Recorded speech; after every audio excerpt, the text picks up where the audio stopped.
our body are using all of the muscles. We're engaging all of the muscles that a sprinter, a middle distance runner, and a distance runner are utilizing, but all at the same time.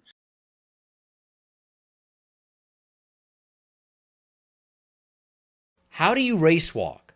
Is this just walking fast, like if I was in a hurry, or is there a whole technique to it? Oh, there's a whole technique to it. So usually if we're going to teach youth how to, or beginners, we'll say like, just pretend that you're at the pool and they say, the snow cone place just opened up and everybody's jumping out and they're like, don't run, walk, don't run. And you're trying to hurry over to it. So that's how you start, walk as fast as you can to get there. But to not get thrown out of a race, there's two rules. You have to land with a straight leg, and then keep it straight until it passes underneath the hip. And then one foot has to be on the ground at all times. And that's how it differentiates from running, obviously. So it can get sometimes confused because when you say that, people will start walking like a Frankenstein. Right, yeah.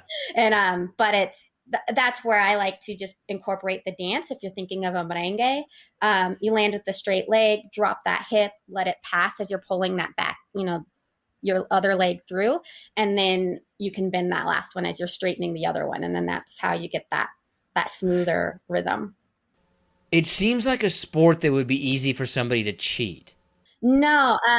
So we have minimum 5 judges on a course at all times. That way that there's always a judge that can see us. And then it has to be so for the 1 foot off the ground, it has to be by the judge's eye. And there's like a fourth of a second that the human eye can't see. So that's the key, is like by the judge's eye, because they're not going to be able to see that seconds. Now, we're not doing that on purpose. That just happens naturally at the speeds that we're going, and it's just going to go up. So the judge has 2 paddles they can give us. The yellow is a warning. That is a courtesy. They don't have to give us that. That's just to let us know we're in danger of getting red carded. And if we don't fix it, they're going to red card us. So those rules make it so it's hard to cheat because there's people watching us all the time. And the last 100 meters, you can get DQ'd whether or not you have previous red cards. So that's why you're not going to see too many of us. Like, this is one of the things I loved doing when I was running competitively, is I love a strong kick. So I still like to do that with race walk, but I have to be really careful because judges don't like it if you significantly change your pace, and they don't like that. So even if you have a lot in the tank physically, you have to sacrifice that, or sacrifice a higher place just to stay in the race. Because it could mean if you sprint at the end, it could mean that that chief judge doesn't like how you look, and they'll just throw you out that last 100 meters. So if you have people who are the best in the world at this, and they're still getting those red cards, is it the kind of thing where you got to push it, and you got to see and go right up against that line and just see how much you can get away with? Yeah, we're pushing, and that's part of our training, is just figuring out where we can, how much and what that feels like to push that line and know that we're technically sound. And most of us at that level, we are technically sound, but judges are human, and different judges have their preference on what they like and what they consider good technique. So we might be fine in one country, but then another country's judges, like, they interpret the rules a little bit differently. So you're probably going to get cards because we are going super fast. I mean, we're going sub 7. The women are going sub 7:15 per mile pace. The men are going sub 7 minute pace, about 6:50. So we are going fast. So, it's almost like you've aced it if you can walk. The 2 cards is almost like a badge of, it's not a badge of honor, but it's like you're pushing yourself. Because if you're not getting any cards, maybe, it's almost like, well, are you pushing yourself enough? Yeah, you're bumping up against that edge all of the time. And if you're not, well, you're not really trying. That's something I'm trying to figure out for myself, because I crossed the finish line with so much energy still left in the tank, because I'm still trying to figure out what it feels like to push that edge with the energy that I have. How did you get into this? I started in junior high. I had ran a cross country race in Dixon and had beat a little boy that in the race that a youth coach had wanted to humble. And so she came over and she was a club coach. And I had only ran for junior high, for the school system. I never heard of club track and field. And so she came over and she was just like, hey, I run a club team.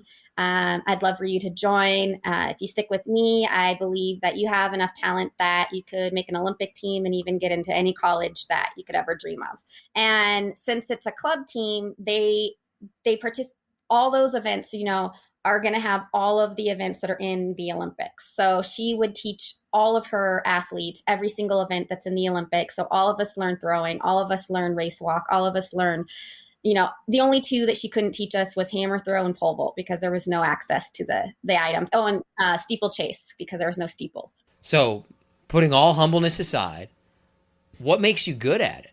I think I just picked up on it from all the years of dance that I had done. I started dance class when I was 2, and when she discovered me, I was in competitive dance. So I was doing tap, jazz, ballet, and hip hop. And I think just with all of that, just years of dance, I was able to take to it. It was nothing. It didn't feel any different from, like a lot of people are like, oh, don't you want to run? Or how do you race walk? Like, doesn't it make you want to just break into a run? I'm like, no, it feels like an athletic endurance dance. So it just feels, definitely, I don't get it confused with running. There is some swilling of the hips there, isn't there? Yeah. So like a former coach of mine, Susan Armenta, she used to say merengue if I didn't have enough hip flexibility to remind me to just kind of relax into the hips. Is there a prime age, like a certain age range where people are really at their best? So race walking, we don't usually hit our peak until mid 30s to early 40s.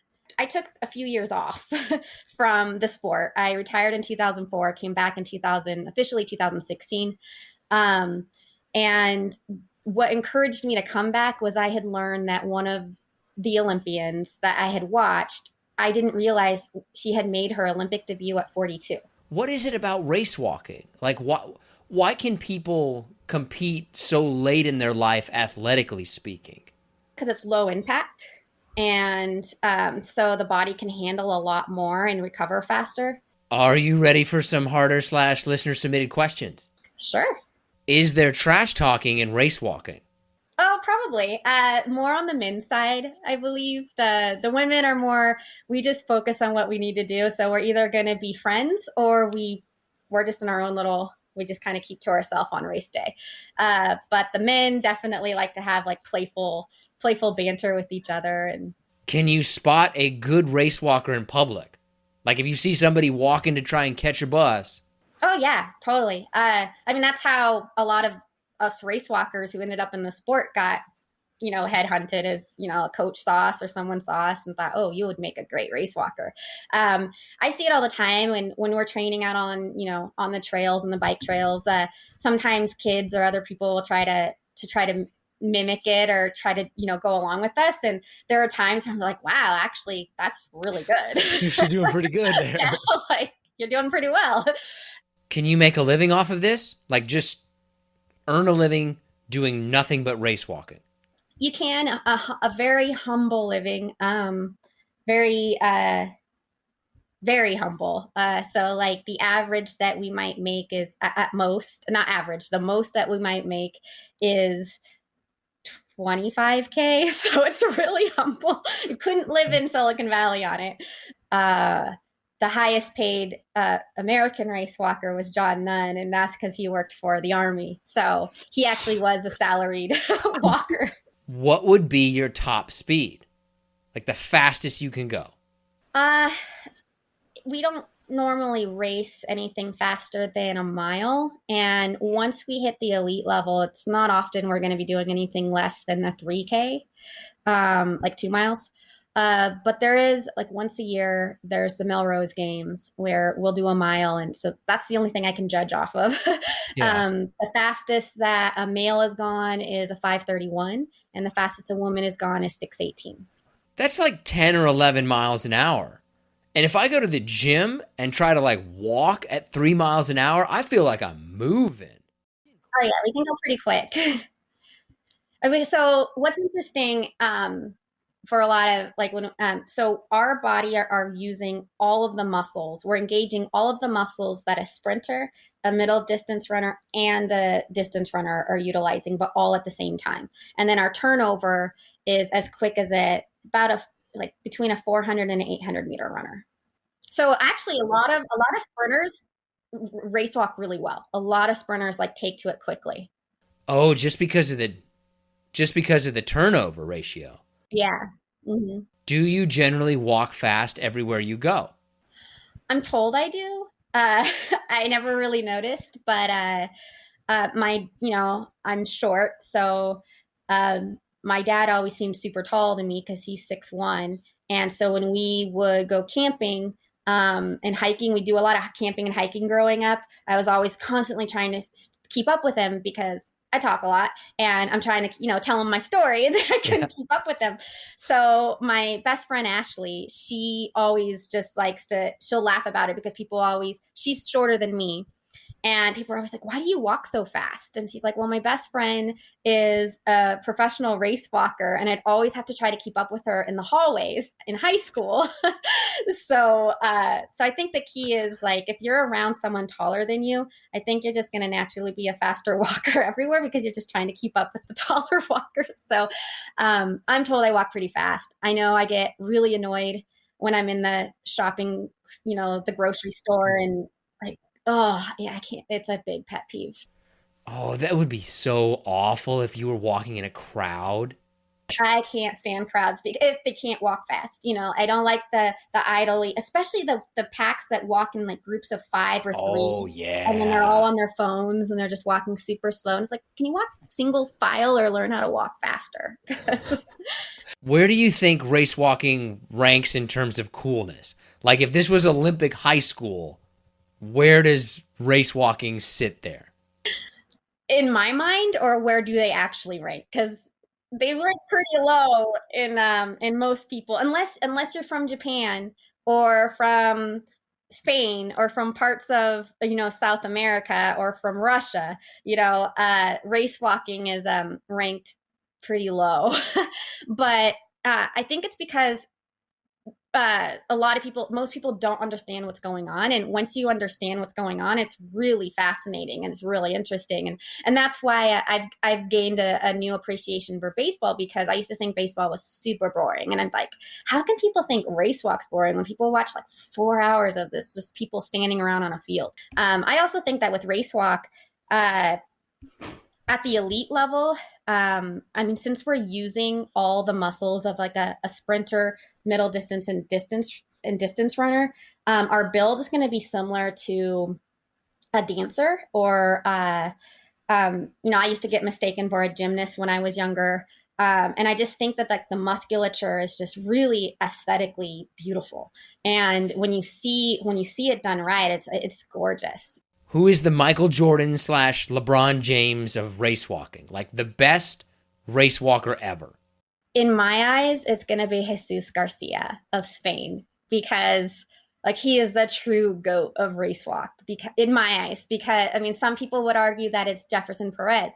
Some people might argue that it's somebody more current, but I think, oh well, Jesus Garcia is current. I mean, he was at the Olympics at 52. He's made every Olympic team and every world's team. He's been in the top. Like, I think his first one was in 1990.